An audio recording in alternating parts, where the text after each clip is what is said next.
Final session of today's conference. This session is on creative use of non-tax data sources. Indeed, we have four very creative papers in the session.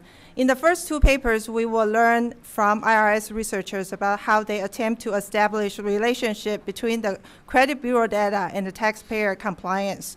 Kurt Hopkins from SBSE and Sarab Data from RAS will tell us how those data are used to help predict employment tax non-compliance and whether they are effective. The discussant of this paper is Adam Isen. Adam is an economist in the Office of Tax Analysis of the Treasury Department. The third paper is a joint work by Tax Policy Center and the IRS. We will learn how Tax Policy Center builds a simulation model on individual taxpayer compliance burdens using public use files of individual income tax returns based on survey data. Dan Berger from Tax Policy Center will present the analysis. The last paper of the session is the IRS work on filing compliance. Mark Payne from RAS will tell us how census data are being used to assist in estimating the number of late filers and not filers among those who are actually required to file a tax return. I will then serve as a discussant for these papers. Now we will turn to the first presenter. Hello. Is this clear? Yes? Okay. Hi. Well, good afternoon. I'm Kurt Hopkins with the SBSE Strategic Analysis and Modeling Group. Now, in 3 times today by my count, and it may have been more, am I not coming through? Yes, I know. We will. We figured that out when there was only one. Okay. 3 times today we've heard about the importance of employment taxes and employment tax depositing to the IRS. So today I'll be presenting the results of a project that Ken Sue and I completed to answer the following research question. Let's see if I've got this.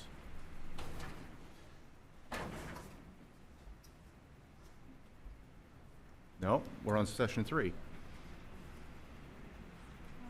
There we go.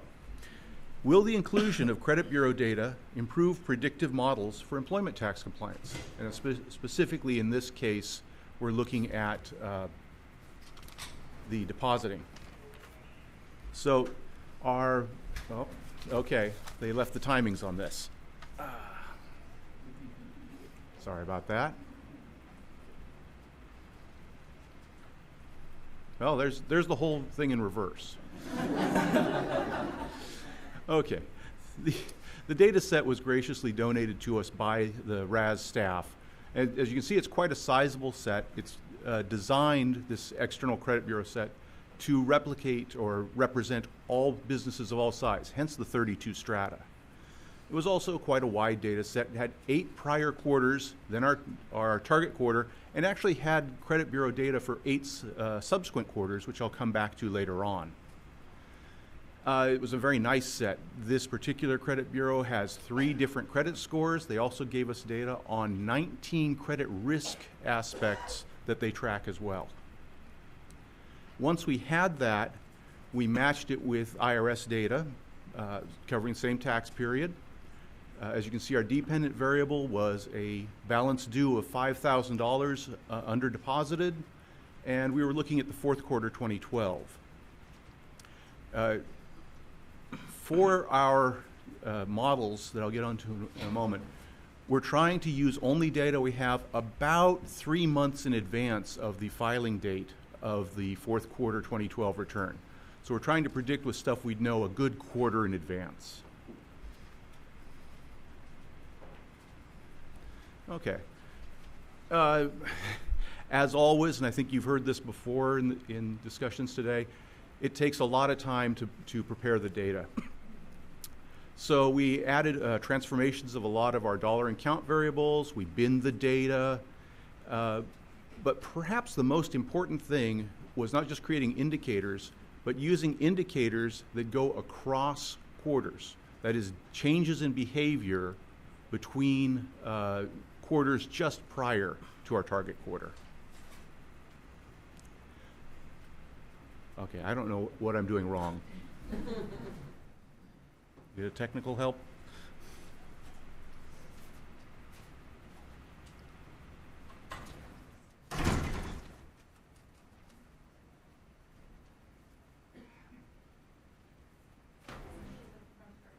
Yeah.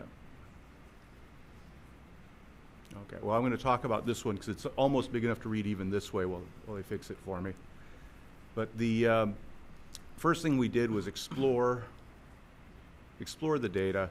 This is all covered in the paper if you want to ever look through 22 charts. But, yeah. See what we got here? No.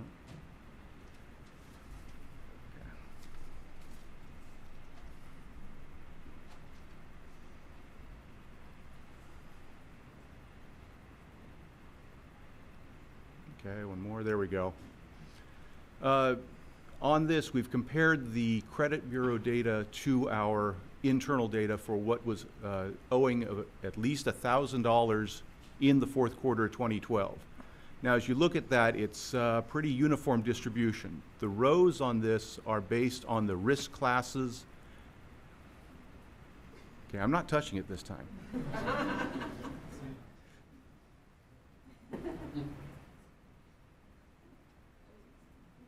Okay, there we go. Nope. I can't speak this fast. Okay. At any rate, we found a uniform distribution of tax debt across this. It did not appear at first glance to have any pattern that would help us. So then we moved on to variable reduction. As I said, we binned, we made transformations. We ended up with hundreds and hundreds of highly correlated variables. The last thing we want to do is just throw them all into a stepwise logistic regression and come up with something horrible. So we took each data set, first the internal, then the external, and we did factor analysis. But rather than create factors of all these highly correlated variables, we instead took from each factor the single most correlated variable based on a Pearson test of correlation correlated to our dependent. So in phase one, we're going to build the model with just the internal IRS data. Phase two, we will add the external data and see how much the model gets better. Okay. Nope. Look at that. Okay. Phase.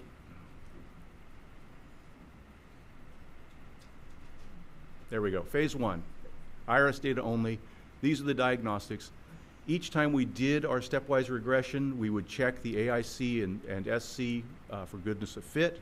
We'd look at Somers D and the AUC for how much predictive power we had, deviance to see if we needed a more complex model, and then we added an empirical test. What percent of those target cases appeared in the top decile of scores? We started with the 60 variables that I talked about, ran the stepwise, then we started adding variables based on both correlation and graphical analysis. So we made dozens of models. Okay, here is the same data on the top row, then the combined data. Now we've added the external credit bureau score data. As you can see, the AIC and SC, they're actually split if you look at the numbers, and they're awfully close to each other.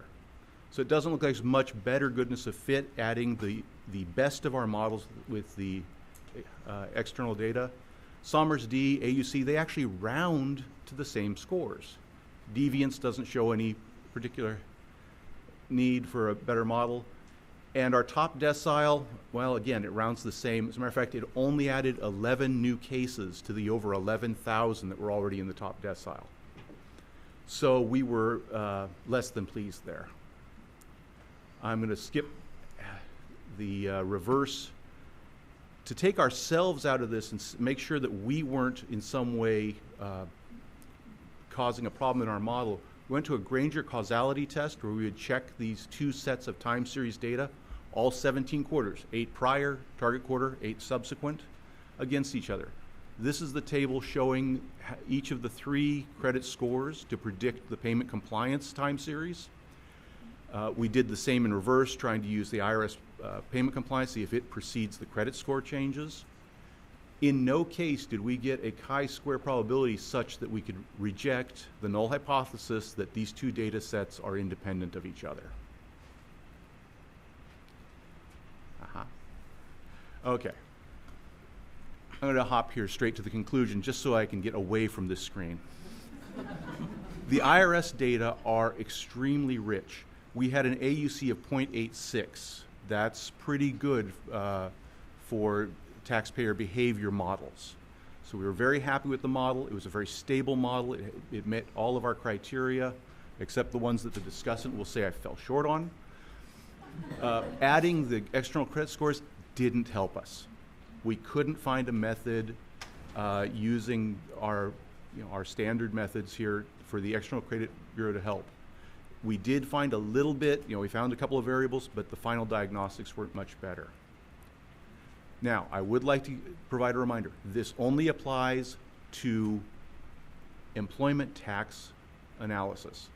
We did not test this for income tax, excise tax, anything else. This is only employment tax.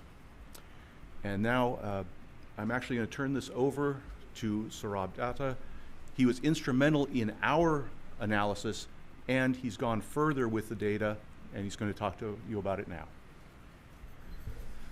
Okay, thank you, Kurt. And I think I'm also going in the reverse direction.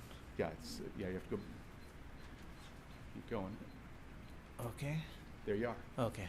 So thank you, Kurt. And we worked together in the first phase together, and then we decided that why not draw another sample and see whether we can have a little bit more faith on credit bureau data. So the process is still going on. We are not yet come to a point where we both agree, which we might be or may not be. So in order to, I start from there, and in this particular presentation, I'm also going to look into the usefulness of credit bureau data to see that whether we are able to identify employment non-compliance, and keeping that in mind, I have to go back. Yeah, you have to use the left. So I thank my co-authors. Okay. Yeah, I thank my co-authors for their valuable inputs, also Kurt, Alex, and also Ken, because they have been very instrumental in designing the new sample when we lost faith in the first sample. So the research objective here is to demonstrate that matching the IRS data with the third-party credit bureau data, whether that helps in detecting potential non-compliances better than our existing data. Also, we wanted to see that whether we can identify past behavior error patterns and whether they're indicative of the future behavior error patterns from the data. And also adding the credit bureau risk variables, whether they're able to give us better indication of future risk policies. So in order to understand my analysis here, I need to kind of define two important concepts. One is called the detected cases and other cases. The detected cases means that an employer received a notice from the IRS in prior 8 quarters to our reference period, which is 2014 Q4, which resulted into an unpaid tax balance. So those are defined as the detected cases, and the other cases are that comparing to our reference period of 2014 quarter 4, in prior 8 quarters, there has not been any enforcement action on those employers. And now your question comes to your mind is that how does the sample differ from what Kurt did his analysis and what I'm going to present here? One of the important things which we noticed while designing this particular sample is that the detected cases were only 7% in the previous sample. So this time we said, let's go out and oversample so that we not only get a good chunk of those detected cases, we can also study them in detail. And not only that, also keeping in mind is in the previous sample, one of the purpose was to study the employment tax. Here we made our promise that we are going to study only employment tax from this particular sample. So there has been a big change in the sample design here. So keeping this in mind, I will just briefly talk to you about what was the sample, what was the basic constitution of the sample. We sent 250,000 cases to the credit bureau. Unfortunately, we lost a few while matching, so we ended up getting 160,000. As I said, that we picked up quarter 4 2014 as the reference period for our sample, and we went 8 quarters back to get historical data. And this time they provided us mainly 2 credit scores. One we term them as a short-term credit score, another one we call them as a long-term credit score. And in addition to that, they were also kind enough to give us 200 more variables, which we will explore due course of time. So I have talked to you about 2 important definitions before, and now I'm going to define 2 important things which we got from the credit bureau data. There is a short-term credit score and a long-term credit score. The short-term credit score it's a probability which predicts the likelihood of defaulting in next 12 months on credit obligation that has been past due for more than 91 days.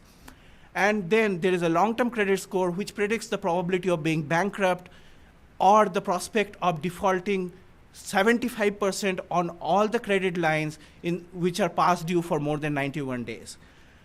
And these are the 2 credit scores. These are extensively used in the business environment by the credit bureau.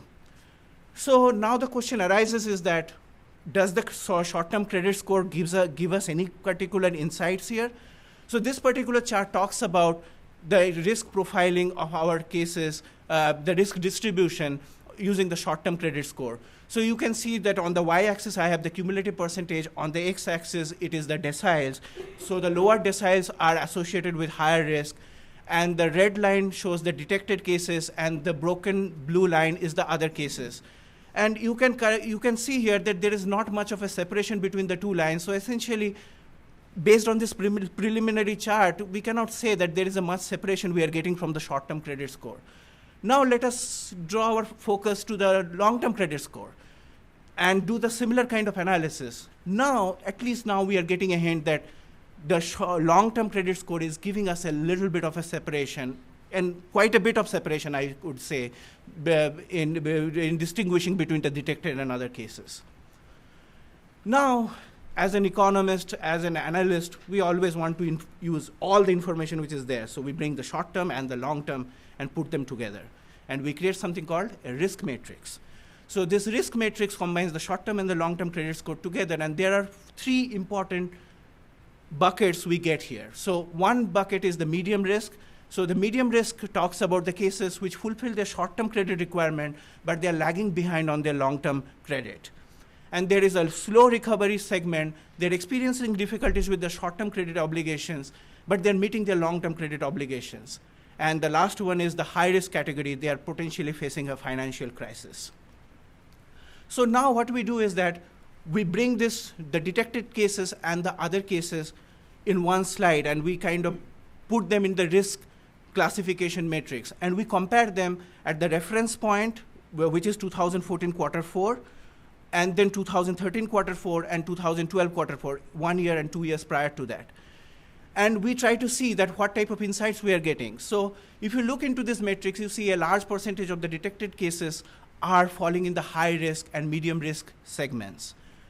And also if you compare 2012 with 13 and 14, you see that a lot of detected category cases are kind of having declining their credit scores during this period from 2012 to 13 and 14. This could be the case that some of these firms which are in the detected category are already going through some financial turmoil starting 2012 to 13, and that gets reflected on 2013 and mostly on 2014. And the biggest change you can see is their medium risk category in terms of percentages. And in the medium risk category, this is an important category to us because essentially this is a category they're meeting the short-term credit requirements, obligations, but they're not able to fulfill their long-term credit obligations. So we can reach out to them and maybe have some kind of an interaction with them so that they can become compliant. So there is an opportunity for a treatment there. So now the next important slide I would like to look at is that just looking into the detected cases. So when our sample is designed in a way that if you randomly pick a case, there is a 66.7% that it will be a detected case. So what we do is that we assign credit score to each one of those detected cases, and we then kind of put them in this classification matrix. So anything above 66.7% in any of these cells means that we are detecting more than a random guess. And anything less than that would be we are doing worse. So if you look into this matrix and look into the detected cases overall, if we put into this matrix, we are detecting the medium and high risk categories better and earlier. 2014 quarter 4 is our reference period, but we are getting that information even a year and 2 years prior to that. Now we got a little bit more adventurous. Let's see that we are looked into the detected cases, then we looked into another subset of the detected cases. So another subset is that it is already a detected case, but if there are some legal issues to it. What do you mean by legal issues? Legal issues means that there is a potential tax lien at the local, federal, or at the state level. They have their credit accounts in delinquent status, or they are in different in credit collection state with the credit cards. So if you look into this, you see that if in this particular category, we are able to detect the slow recovery and the high risk categories earlier and also at a higher percentage. Now, similarly, we look into another subset where these are businesses who have high account balances, more than 55,000, and in this category also we see that we can identify the slow recovery segment quite quickly, and there is a potential treatment effect we can instigate in them, that we can reach out to them and make sure that if any kind of education and outreach can help them to become compliant. Another hypothesis which came to our mind is that newer businesses are getting established slowly. Their credit history is not still very well established, so they might be lagging behind and their credit scores must be pretty low. So what is happening to them?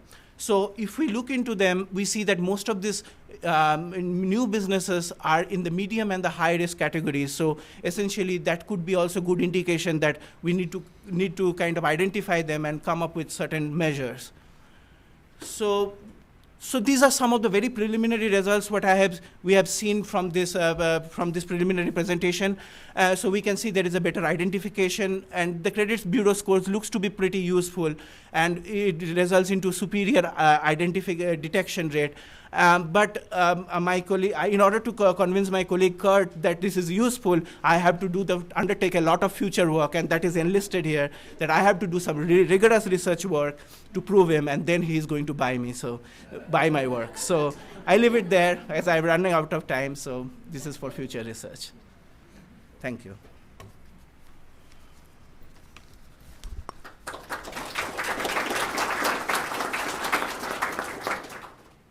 All right, so I have to say these two papers were the most stimulating things I've ever read in my entire life. That said, so some of my comments are sort of really specific to the methodologies they use, but I'm just going to throw it all out there. So as a more general question, I think reading through the papers left me with the impression of, is the IRS currently doing a poor job of predicting delinquent employment tax? And to the extent that it is, sort of what is the marginal return from better predicting it? And so, at least just from reading the very technical papers, it wasn't really clear what that was. But at least thinking through whether sort of at first pass, whether this data might actually pass some kind of cost-benefit analysis, it'd be good to know if you predicted a little better, what would that return from that actually be? My second general point is just sort of my prior about using credit score data, which is that I think the scores themselves, while these agencies have spent a lot of time and money perfecting them and trying to optimize their predictive value for certain things like default, they are not optimized to predict delinquent employment tax. And so my prior is that you're almost certainly going to want to turn to the underlying data, which is both has more potential to predict what you guys are interested in, but of course also will entail more work. So if I were to just sum up the findings of the two papers, the first paper sort of first correlates the credit bureau data and delinquency and finds no correlation. And so sort of after seeing that, you kind of know the rest of the results, which is that then when you try to predict outcomes, now conditioning on additional IRS data, you don't find anything, and further, it doesn't seem like IRS data and credit report data sort of lag or lead the other. And so it looked like there was a lot of work put into this, and I appreciated that the authors looked at both changes in scores and measures, and looked at nonlinearity and like 50,000 different statistical tests to try to evaluate a sample fit and whatnot. So the second paper, on the other hand, finds that long-term scores alone and the interaction of short and long-term scores do predict delinquency. And so without touching the data, it's hard for me to comment, and I think it wasn't totally clear if, for example, long-term credit scores was also used in the first paper. But with that said, I have some comments. So on the first paper, I noticed that the data, so it was pulled for a different purpose, and there are these 32 underlying strata, but you guys did not actually have the strata. And so it seemed like it might be worth trying to, using the data you do have, to maybe weight it up to be representative, because I don't know what was oversampled in that first sample. The second, and this applies to both papers, is this issue of non-matches to the credit report data, and whether being a non-match or a non-match at a specific point in time might actually have some predictive power as well. And it seemed like for the purpose of this exercise, you were sort of throwing away that data, but it might be informative. And then just a couple suggestions for some additional tests. It wasn't clear if you put in a bunch of variables all at once, but whether seeing if maybe there's interactions of these different variables and whether they might have additional predictive power. And then the dependent variable you were trying to predict is sort of a binary variable. But on the other hand, you're looking at businesses that might vary greatly. And so $1,000 of balance for a small company is different than $1,000 of balance due for an extremely large company. And so maybe you could consider looking at something like the proportion of balance due or something like that. And okay, so now suggestions for the second paper.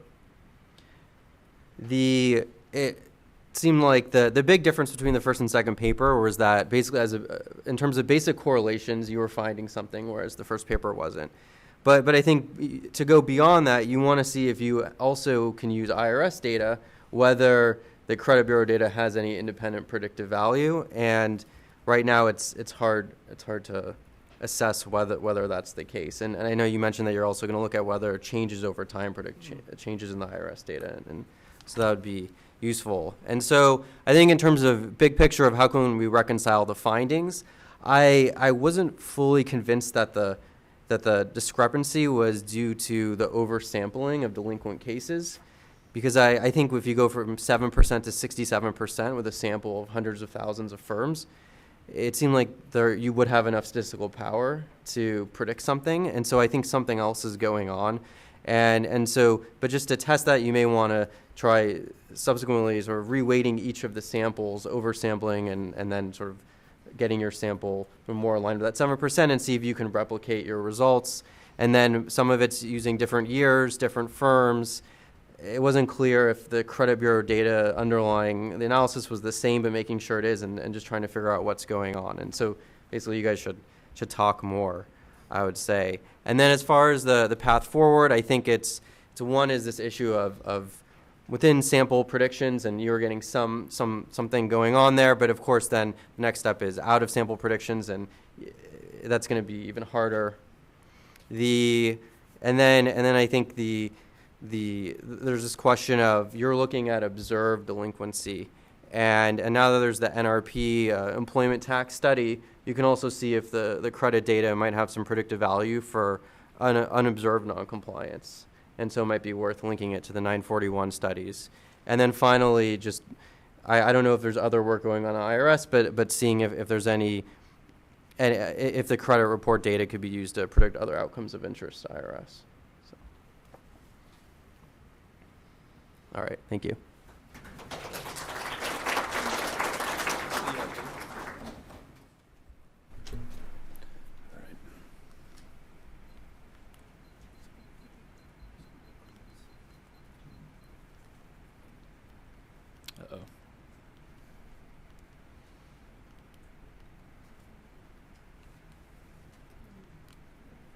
Here we go.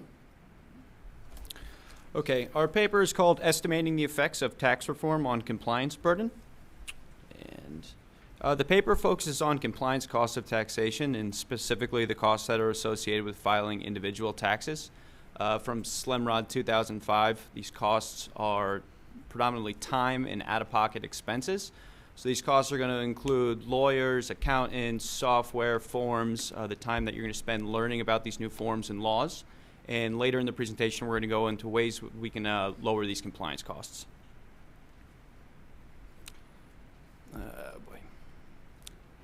So to do these estimates, we worked with the IRS to build the individual taxpayer burden model onto our model.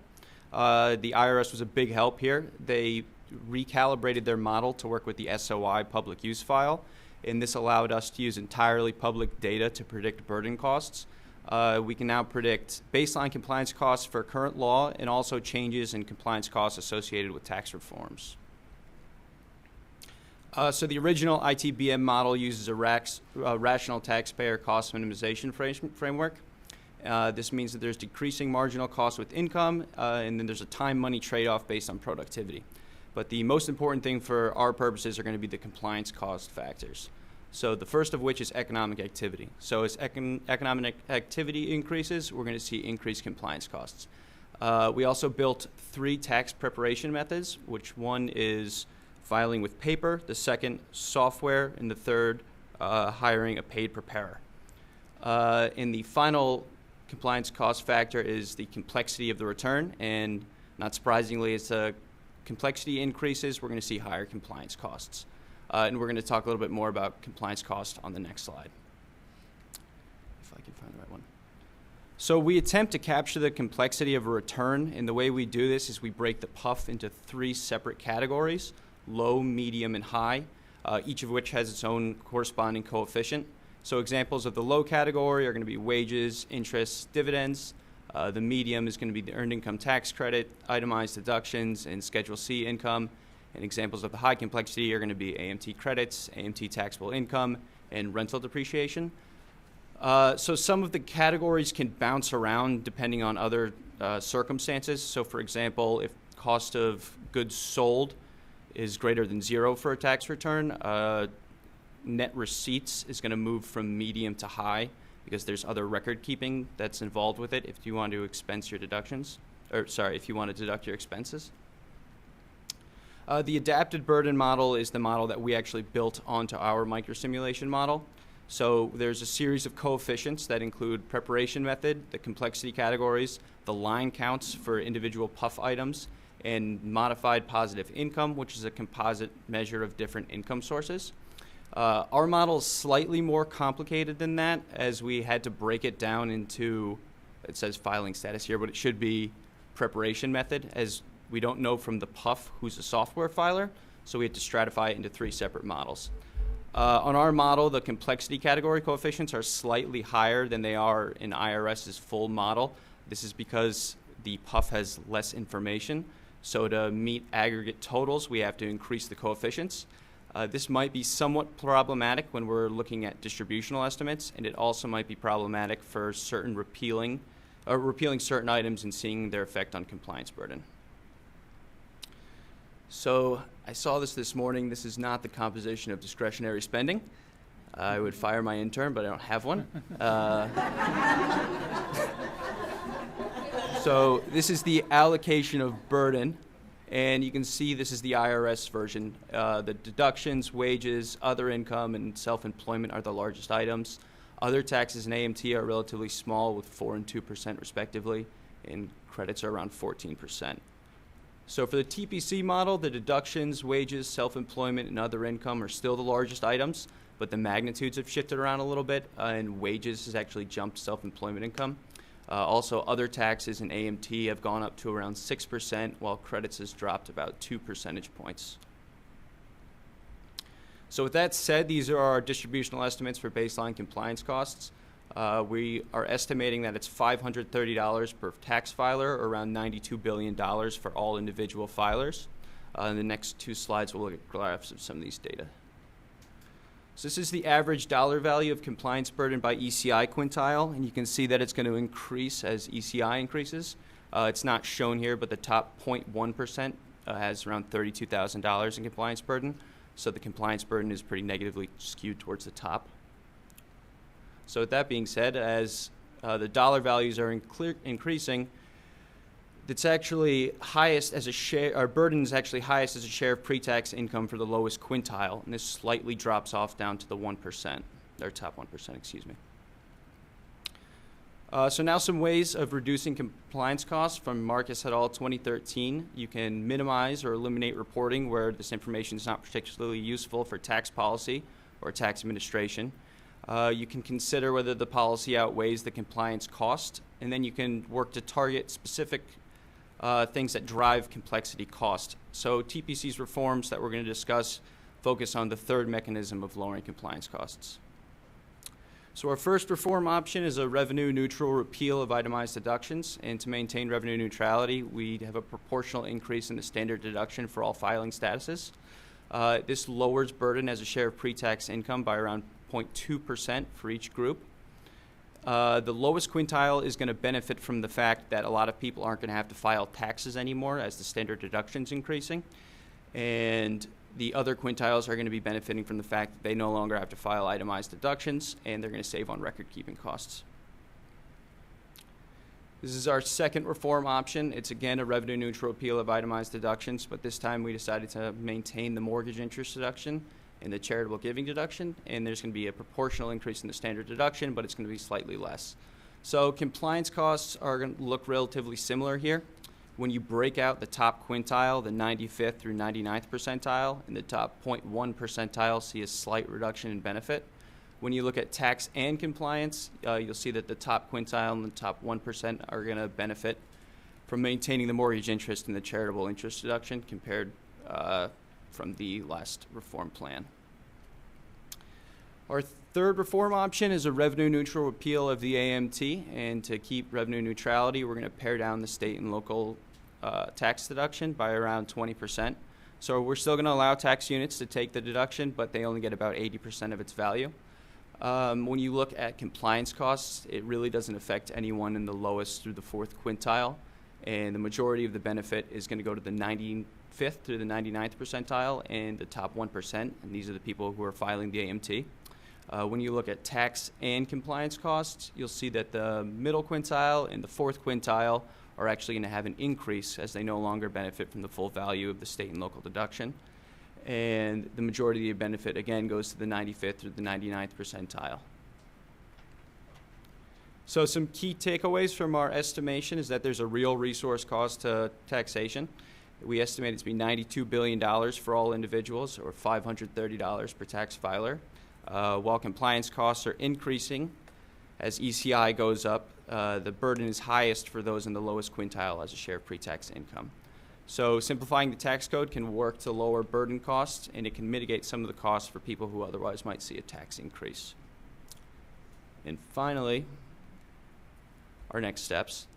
We plan to continue to work with the IRS to calibrate the model to better fit the IRS full model.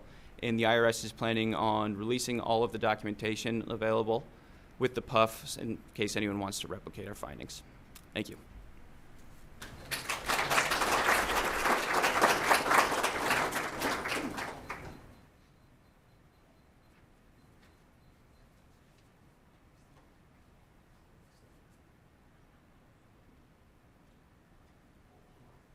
So this is work joint with Pat Langety.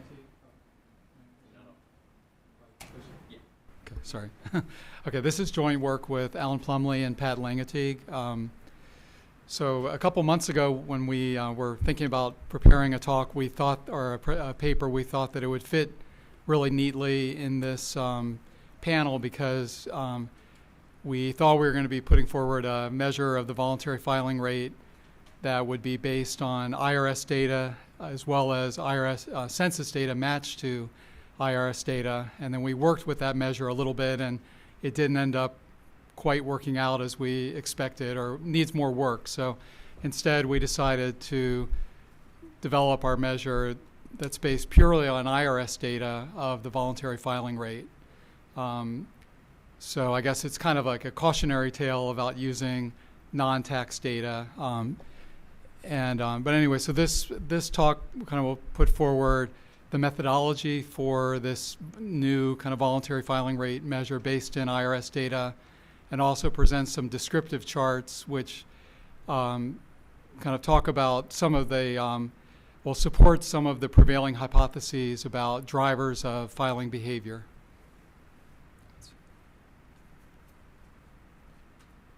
see. Oh, there. Okay. Okay, so the voluntary filing rate is defined as the number of required returns filed on time divided by the total number of returns required in the population. And traditionally, over the past couple decades, with this voluntary filing rate measure, the numerator has been estimated based on IRS kind of tax return data, and then the denominator has been estimated with census, current population survey data. And in more recent years, we've imputed income to the census because of kind of known deficiencies in reporting in census data of especially certain income types. But then in the past year, in working on the non-filing tax gap estimates, we found that the required population actually seems to be a lot larger than we were estimating from the census data. So that caused us to kind of think that we need to take another look at our voluntary filing rate measure. So here are the numbers from kind of the old voluntary filing rate measure.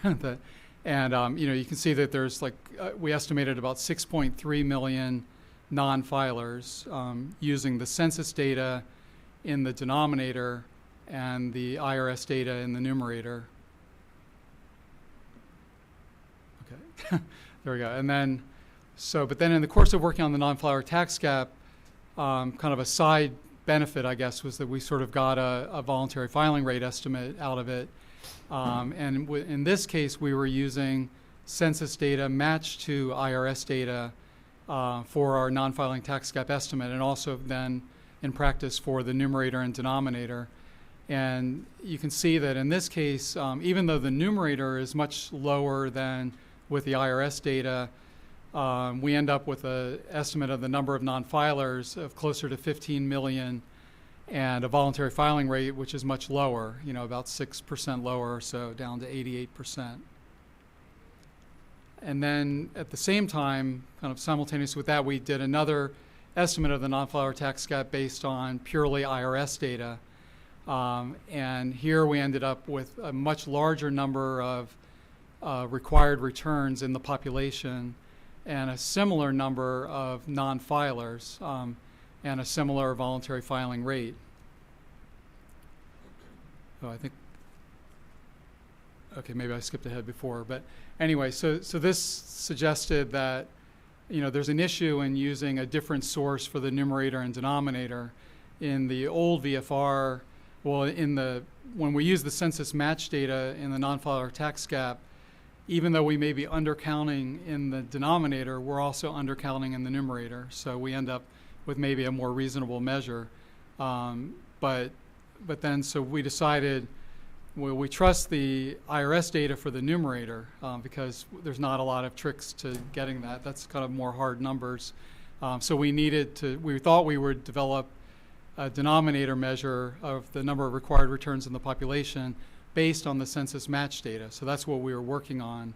And that's where the estimates that we got and the trend that we got didn't really resonate with our expectations because in tax year 2007, where we expect because of the stimulus credits, we would have kind of a bump up in the filing rate. That's not what we saw in our new voluntary filing rate measure. So we tried a few, the magic touch. There we go, okay. So we tried a couple of approaches to first try to, I guess, get a better estimate in the denominator of the number of required filers. And so one thing is, we have the match data, so we can use the 1040 total income amount instead of the census reported amount and see what that does. And then that didn't seem to work quite adequately. And then we also tried to kind of do an additional imputation of gross income on top of the individual income type imputations that we already were doing. But anyway, the bottom line was we couldn't get this to work so well. So we moved on. Whoops. Try to get back. There we go. To this IRS, kind of just purely IRS data method. So here, the main thing we have to do is the same thing we did before with the filers. We just want to figure out which ones were required. We look at how their gross income compares to thresholds given their filing status and age, if they're over 65 or whatever. And then also whether their self-employment income might be over 433, which is basically then they owe self-employment tax. And then we also just have to determine whether whether they file their return timely or not. And one thing we did is we only are counting returns. We're only kind of considering returns that were filed within 2 years of the end of the tax year, just so that we can have a consistent series over time. But then for the not filers, this is the more difficult part because we don't see their tax returns. So, we basically take all the information returns that we have, all the taxpayers that appear on information returns, and then we take away the ones that show up on tax returns. And then with those, we end up imputing self-employment income to them based on models we develop on filed returns. And then we also gross up their net self-employment income to a gross income amount for those under 433 based on ratios taken from filed returns or averages in filed returns. And then the biggest trick is to kind of combine these individuals on information returns into tax units. And we do this kind of through a random imputation process, where we're just basically trying to match different categories of aggregate categories that we get from census data after we've subtracted out the totals in IRS data. So we're kind of looking at basically filing status, age, and number of dependents, and we try to hit those targets with our imputation for the not filers. And then we have to do the same thing of trying to determine whether they're required to file, but using the same comparison of their gross income with the income thresholds. Oops, geez. Huh. Maybe it needs a new battery. Let's see. Oh, I don't know where I am now.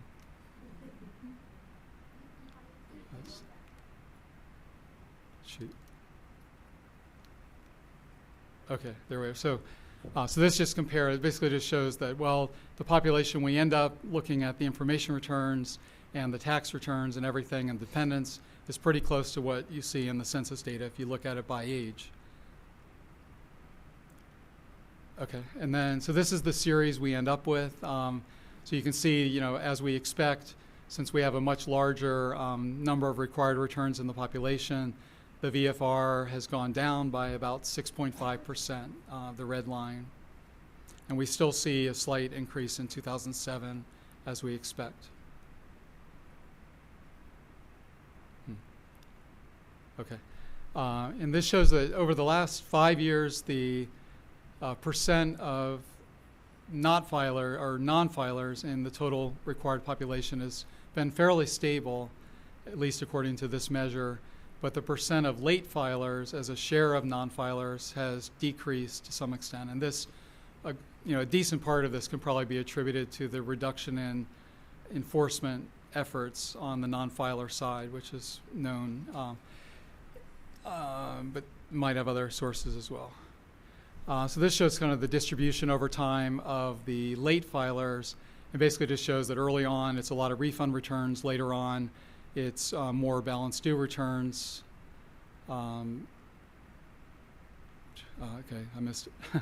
Anyway, the other one, well, let's see, now we're going. So this is enforcement returns peak kind of 1 year after the filing deadline. And of course, early on, there's a lot of non-enforcement returns.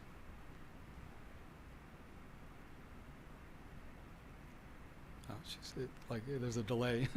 Okay, so this shows that the voluntary filing rate for refund returns is a lot higher than for returns with a balance due.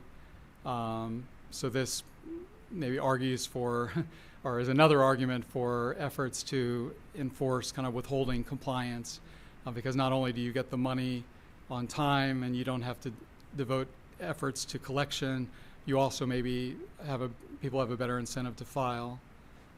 I don't know if it, okay. Okay, And this shows that also the visibility of income matters for enforcement, as for filing, as we all kind of know. And for people whose earned income is comprised of only wage income, their filing rate is a lot higher than for those whose a lot of their or all their earned income is self-employment. Okay, and this holds up even when we take away the imputations of self-employment. Okay, and this another kind of, I think, well-known idea is that the filing rate is a lot higher for those who filed timely in the previous year, almost 100%, whereas much lower for those who did not file timely the previous year. And this shows that, okay. Okay, the voluntary filing rate increases, with gross income. When you're below the filing threshold, some taxpayers may not realize that they have a filing requirement, but they may be required because of self-employment or because they're dependent. And then, of course, as you may feel like you're within tolerance, the IRS won't crack down if you're just barely over the filing threshold. And that applies for married taxpayers as well. Okay, and then there's kind of an interesting dip here in the filing rate and kind of the middle age ranges, which we don't really understand what's driving that. It's kind of even more pronounced with single taxpayers, less pronounced for married taxpayers. Okay. Here's the distribution of gross income for non-filers. It shows that there's a long tail. People still make a lot of money and don't file, or they file late. And as we would expect, the average level of gross income is much higher for late filers and timely filers than for not filers. And tax is much higher for late filers and filers than not filers. And this shows, let's see, which way am I going? This way. Okay, and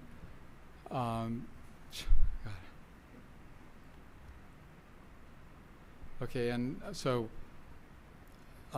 late filed returns are a much larger share of the refund returns, and not filed returns are a larger share of the balance due returns, which is kind of consistent with what we already saw.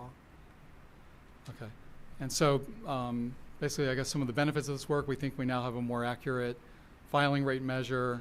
We know maybe some more about, there's even some other types of deficits in the census income that are causing our total required in the population to be too low when we use census data. We worked on rounding income, undoing the rounding of income in the CPS, but that ended up being a lesser issue than the underestimate of the number of required filers. But we still have, made some progress there. We think that now with this measure, we have a better ability to study changes in the VFR and also to possibly study the drivers of non-filing. And then basically, some of the future work, we think we can maybe do some work with the filing data even to correct incorrect reporting of head of household, and to potentially do a better job imputing the tax units, drawing on prior year returns and SSA data. And I don't know, there's a lot of work to do now. We have an expanded data set now. We're sharing more data from the IRS to census, so we can still explore this voluntary filing rate measure using the combined data set, and also maybe examine drivers of non-filing with that combined data set. Thank you.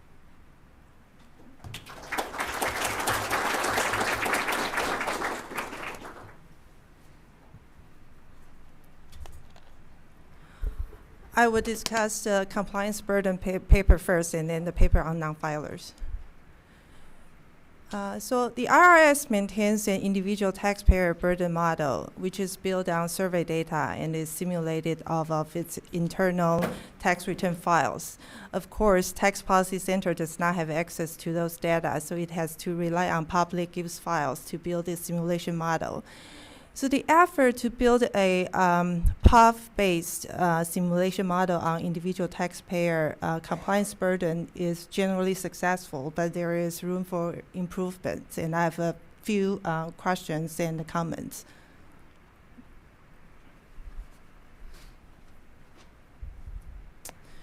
So first off, we know that puffs do not have the level of accuracy and detail on certain types of return in certain tax fields as administrative data.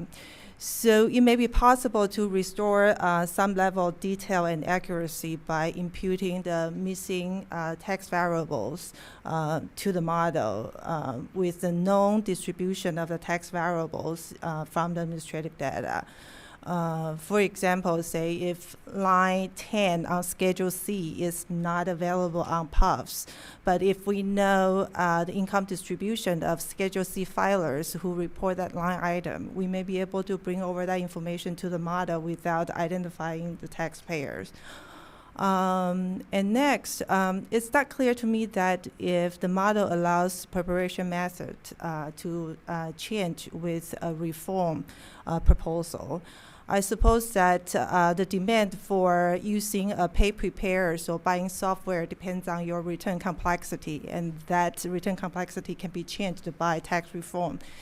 So I would like to know if the model treats that preparation method as endogenous. And I would also like to know when and how the model modify the predetermined complexity level of a line item. Because the reform examples given in the paper involve eliminating the need to reporting certain line items, such as those associated with itemized deductions or the AMT. But oftentimes, a reform proposal simplifies the calculation or the provision for a line item without eliminating the need to report it. So I would like to know if,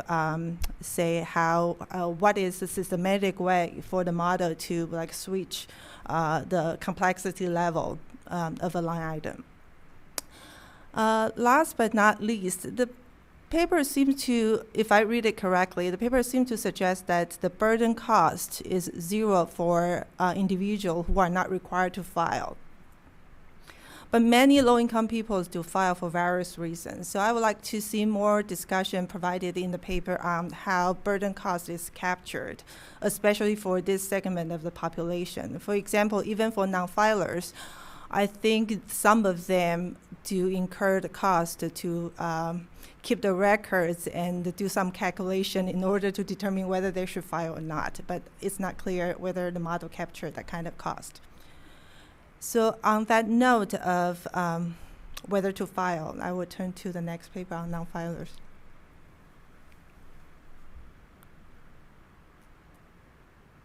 Okay.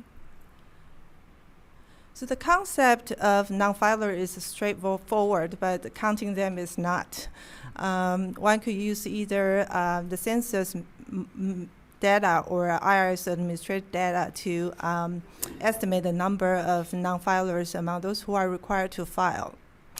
And yet there is a third approach to it, which is mix and match the two data methods by tapping the CPS for the number of required returns and using the IRS data for the timely file return. And that was the old method used by the IRS. So before I jump to my comments, I would like to show you this chart that we just saw. This is figure 1 of the paper. The bars here represents the total number of individuals by age group under the IRS administrative data method. And the solid line is the census population by age. And the results are similar, but we do see that the IRS method or administrative data methods produces more elderly and fewer working age individuals and fewer very young children. And we know that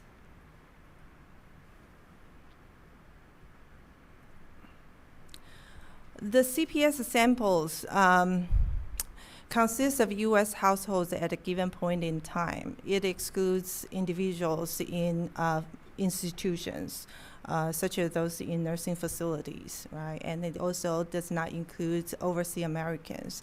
And this population could be very different from the population included in the administrative data, which is comprised of filers and the non-filers who have any third-party information reports. Right, and so because of the population differences, I think it could be problematic to mix and match the two data methods as the original way to calculate the number of non-filers by calculating the number of required returns using the census data and the timely file return using the IRS. And I also have a couple of thoughts on the imputation of spouses and dependents to not filers in administrative data. On spouses, I wonder if the analysis simply matches two not filers in the third-party information file to become a couple, given their age, age and gender. And if so, I wonder if we overestimating the couple, non-filing couple's income because we simply overlook the possibility that some individuals do not have any income reports or do not have any income at all. So we always match someone with income to another person with income. But this is more of a question because it's not clear to me how this is done. On dependents, since the previous chart shows that there are some missing very young dependents in the IRS data, I wonder if, or I think it may be worthwhile to explore additional information returns, such as the newly available Form 1095 health insurance marketplace statements to help identify dependents of non-filers, of those like dependents covered by on the same health policy. And last, the final comments is I share with the author's concern about the result that the middle-aged taxpayers under the administrative data approach have a lower voluntary filing rate than other taxpayers. This filing behavior seems puzzling. And I think it's important to explore factors that could explain this filing behavior. And I also think that we want to make sure this result is not driven by the imputation of self-employment incomes or the imputation of spousal income of non-filers. That is, we're not overestimating non-filers' income, therefore their voluntary filing rate seems low. And this is all I have. Before we open up for discussion, let's give the author some opportunity to respond.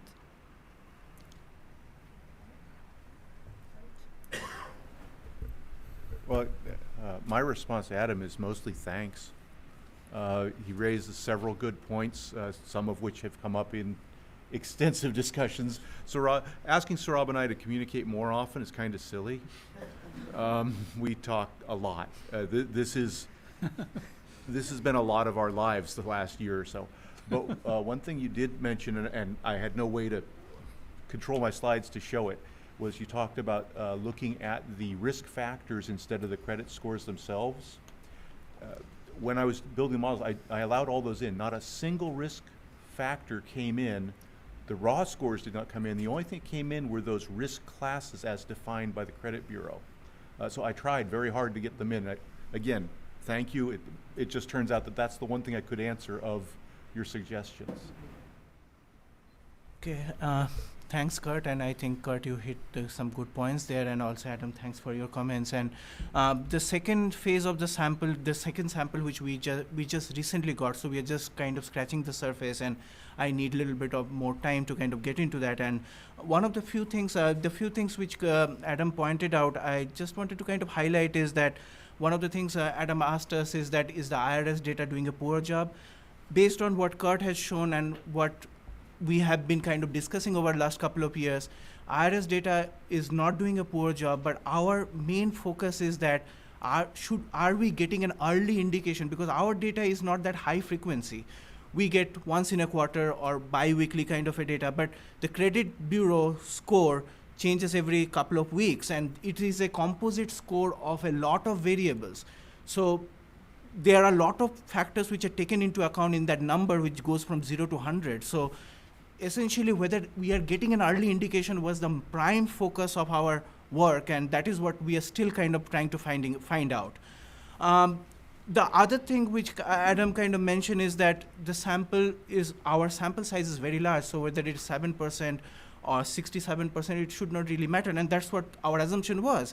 But given the fact that the old sample which we had so many kind of restrictions built into it, because it is not only for this one particular work, it was designed for a lot of other non-compliance related research which was going on. So when we started looking into that 7%, we had to bring in the other cases also with it, which had completely different characteristics. So we spent a lot of time. Some of us went into machine learning, we did oversampling, undersampling, we did different types of sampling, we broke our IT, and still it did not we had to kind of give up after a point. So we thought that why not start with a clean slate, design a sample where we know the strength and the weaknesses, that way we can control for other factors. So that is the notion with which we designed our sample, and that is what we want to kind of pursue further. Also, as other thing which Adam mentioned, that in the second sample, one of the things which is kind of looking indicatory is that the long-term credit score is giving us some indication, which is a composite score based on a lot of variables which are put together. So the aim is to get into our own administrative data, and also to see that we have so many our own variables in our administrative data. Let's see, doing a reverse engineering, that which variables are kind of very much, which are contributing to the explanatory power of the long-term credit score, and at the same time we can also identify additional factors. One of the other things which we haven't really gone into is that whether change in credit score implies non-compliance, or it's the non-compliance which implies change in credit score. So it's a chicken and egg problem, and that is where our focus is going forward, to at least get an idea that whether the credit bureau score is useful or not. And Kurt and Ken has already done that work in the first phase. We are keeping a faith that maybe the second phase might give us some indication. So thank you.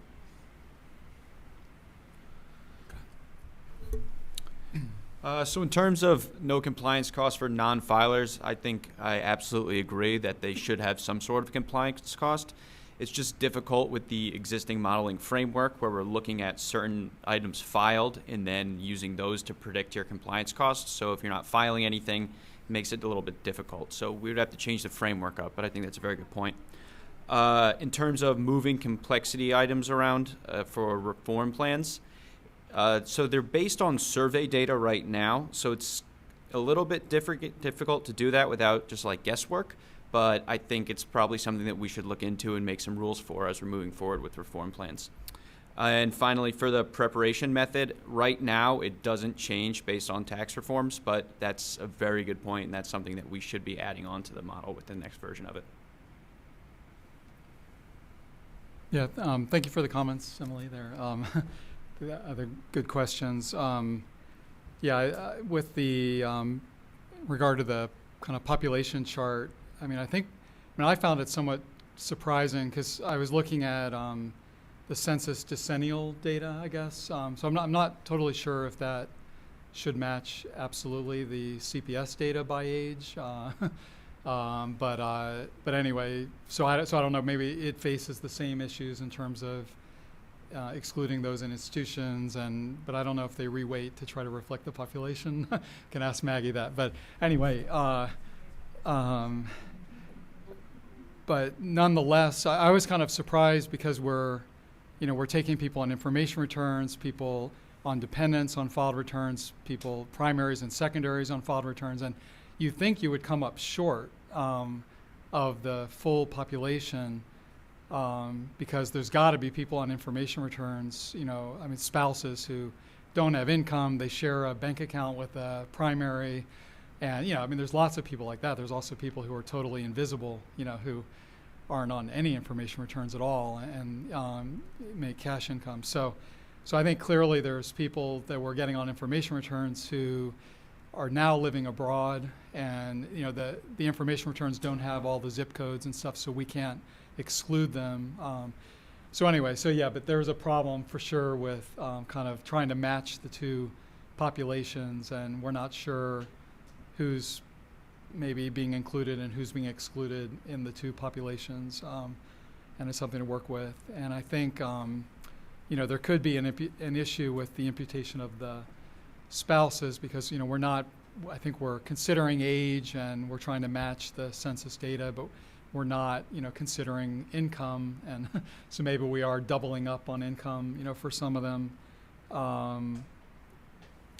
And I guess with the question about the middle ages in the VFR, I mean, we definitely haven't really dug into that. We just, we saw the result and it's kind of interesting, but we haven't looked into it that much. But we did, in the charts we showed it kind of with wage only and self-employment only.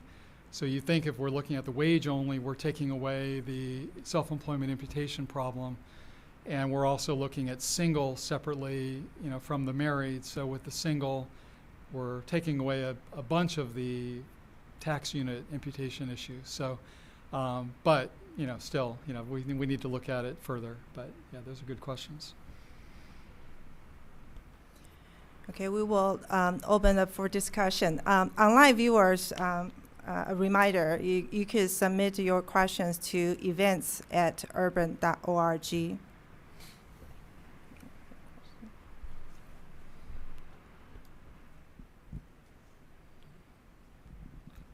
This is addressed to Dan. It's a real pleasure to see the burden model come out beyond IRS and Treasury.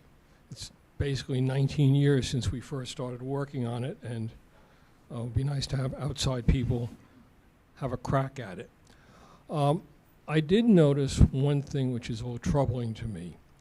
The fact that the AMT is 6.3% of the burden doesn't appear to be realistic to me. It's about 12 or 13 years since I tried to look at it, and it was very difficult to really come up with a decent number. But one of the things you should keep in the back of your mind as you do it is that there, in a world where virtually all AMT filers are filed either electronically, whether they do it by purchase software or more likely through paid preparers, the only burden from the AMT is when preference items are different than the item when it appears on a regular return. Now, it's, state taxes may be a preference item, but to put it on an AMT does not require any burden. The software does it automatically. So it's only when you have new items. Now, maybe one of the problems you're having is that the public use file doesn't break out which items actually appear on the 6251 as preferences, new preferences. But somehow you have to go back and constrain and test your model to see that people who just, the normal run-of-the-mill upper middle class guy who's on the AMT because of tax rates and basically standard deductions and or maybe they have a lot of kids in the family, should not have any burden, or it should be almost immeasurably small. And the rest of the burden should come from the people who have some new preferences. And there are not that many of them. So for the burden to be 6.3% doesn't appear to be realistic. And I'd like you to go back and scratch your head a little bit more on that one. Yeah, so the AMT is something we identified. We saw that the numbers were way too high, and we're definitely going to go back and look at that specifically. So thank you for that. Hi. So Mark, I'm very sad that the CPS didn't work out for you. And it makes me a little bit worried about well, there are two things.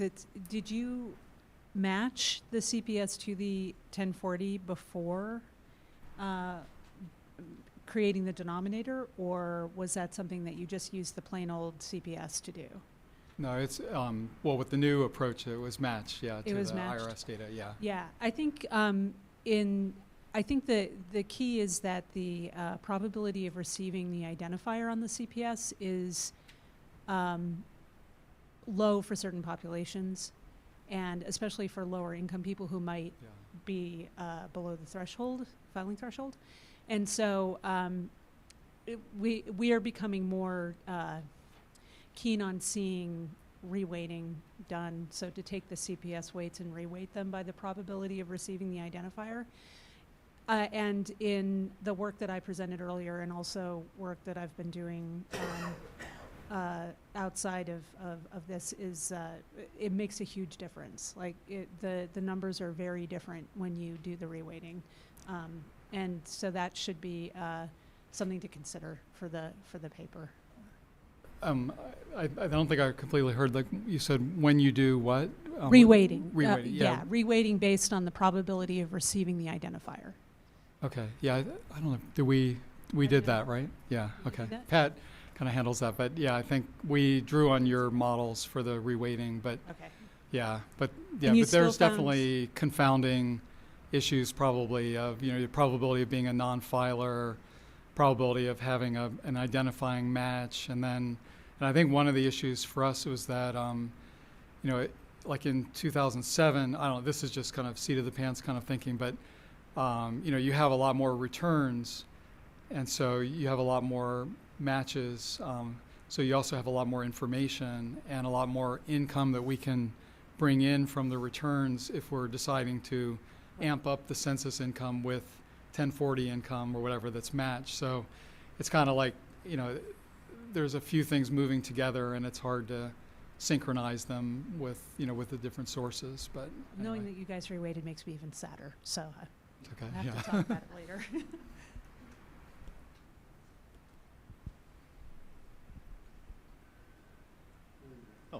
Looking over there.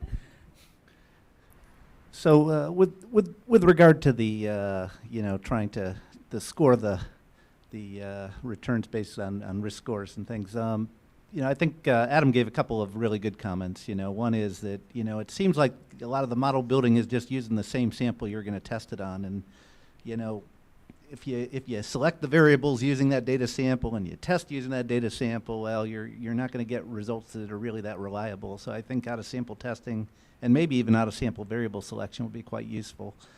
The second point is that even if the credit scores are meaningful beyond what you know already from IRS data, you might not find it in your data. And the reason is that you're not currently relying on it when you're trying to identify employers that are not compliant. And so, your statistics show 7% non-compliance, but it might be 14% for all we know. It might be 20%, right?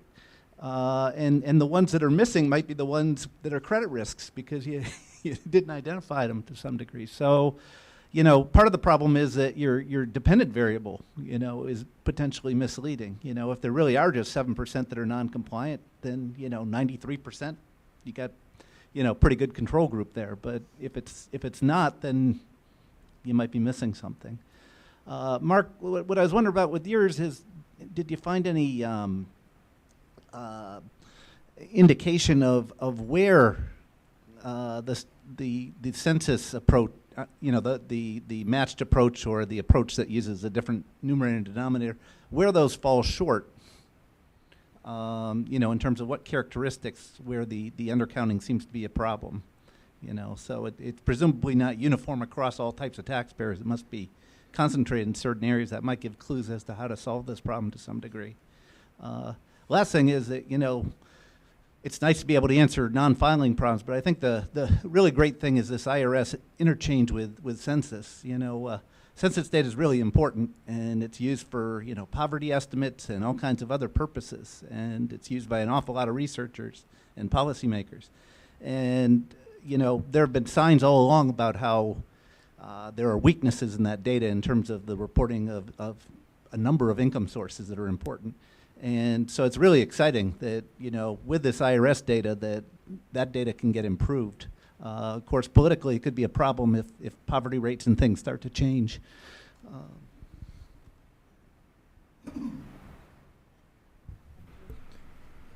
One thing, Saurabh, and I would like to say about your idea of the out-of-sample testing is, while we did not do that in my paper on the older sample, we fully intend to split the sample development and test on the newer sample where it's designed for our use instead of being a general purpose file. So completely agree with you. Yes. Got to do some out-of-sample testing. Yes, and just to add to Kurt, so that's how we looked into 8 quarters back, keeping 2014 quarter 4 as our reference point, and we have kept 2015 and 16 as the recent years for our testing purposes. So we have completely taken into account to handle that issue. I mean, yeah, that's a good point. I think we need to look into that more carefully now that we kind of had to zoom on to get this next measure done. But yeah, we need to dig more carefully to see where the census denominator is kind of falling short, what type of groups, and it seems like are there just a lot of like really low income people that are barely over the threshold that we're missing or something like that. But yeah, that's good. One comment with respect to the tax burden, putting tax burden stuff on the model, compliance burden on the model, is that it's often hard to get the tax planning costs in order to reach certain outcomes included as part of the burden of filing a tax return. So if you want to avoid, for example, the AMT, so how do I do that?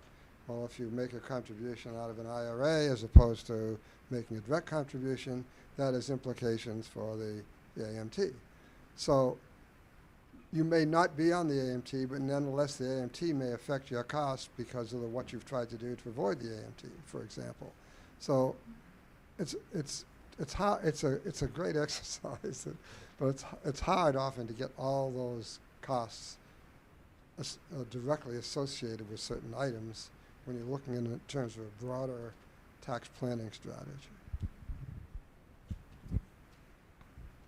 Okay, the last question. Just maybe to rephrase that or to piggyback on that comment about burden, compliance burden.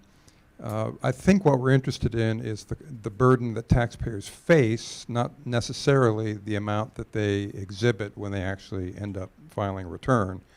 So there are lots of sources of burden that don't show up on a return, and or a return isn't even filed. That was the other comment. You know, someone currently needs to decide whether to claim state and local income tax versus sales tax. There's some burden in making that choice. You may have to calculate both before you decide. So what ends up on your return doesn't reflect all of the burden they face. The problem is we don't observe all the burden they face, and so it's a much harder problem to estimate, but I think it's something to focus on. Would you like to respond? Yeah, so I think that some of it is captured on the survey. So what we're doing with the returns are using it to sort of match what's going on in the survey. But yeah, again, there's some things that you can't observe and probably aren't captured in the survey, and it's stuff we need to think more about. Thank you.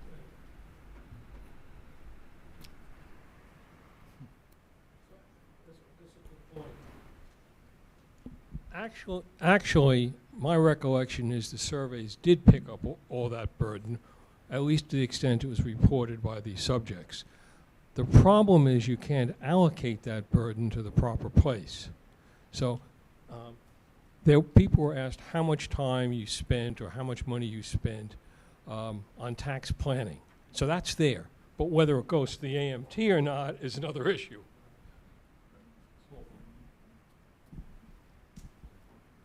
Okay, I guess this concludes our session. Thank you for our outstanding panelists.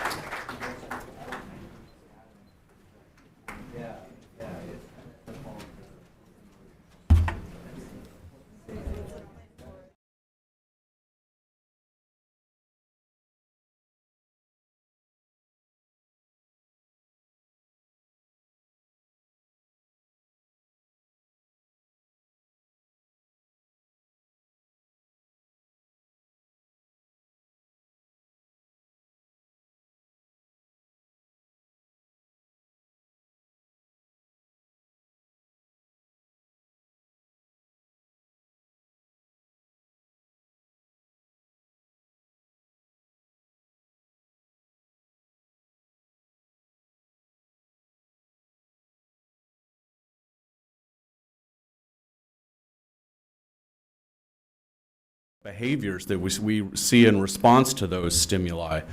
So very interesting set of topics and approaches to better understanding these topics. Similarly, an interesting focus on the tax administration challenges. One that's near and dear to our hearts, obviously, is how to operate in a world of declining resources and make the most of our activities in that world. We also saw some really interesting advances in estimating some critical dimensions of our work and outcomes of our work, as we've heard, especially on this last panel. As well as some interesting considerations of how to apply data from outside the IRS. What is the right way? What's the expected output of that application? And where can we find purchase for those activities? I think, we're all left with a lot of interesting questions to consider, either in how we want to guide our research going forward or how we want to focus our efforts in trying to refine our tax compliance behaviors, activities, and operations within the IRS, tax administration. I think that's the true purpose of these conferences, right? I mean, as much as we enjoy hearing from the various presenters, it's the questions that these interactions inspire, that the exchanges on the way to lunch bring out, and the incidental interactions that spur new ideas. So I've been really excited to see that and be a part of that here today.